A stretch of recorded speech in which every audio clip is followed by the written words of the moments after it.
शिवसेनेला माननीय उद्धव ठाकरेंना निमंत्रण नाही। यांनी बाळासाहेब ठाकरे यांना सुद्धा निमंत्रण दिलं नसतं, कारण हे श्रेय घेण्याचा राजकीय चढाईचा एक भाग बनलाय राम मंदिराचा उद्घाटन सोहळा। अयोध्येत राम मंदिर उभारण्यात शिवसेनेचं योगदान फार मोठं आहे। हिंदुहृदय सम्राट बाळासाहेब ठाकरेंचं योगदान मोठं आहे। थंड्या बस्त्यात पडलेला प्रश्न उद्धव ठाकरे तिथे गेल्यामुळे परत एकदा त्याची नसती सुटली, पण आम्हाला ते बोलवणार नाहीत।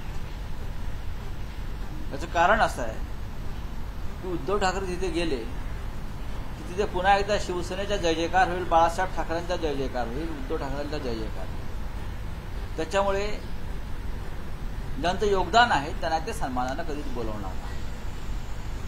पण अर्थात प्रभू श्रीराम हे सगळ्यांचे आहेत, ते एका राजकीय पक्षाचे किंवा एका नेत्याची जागीर नाही।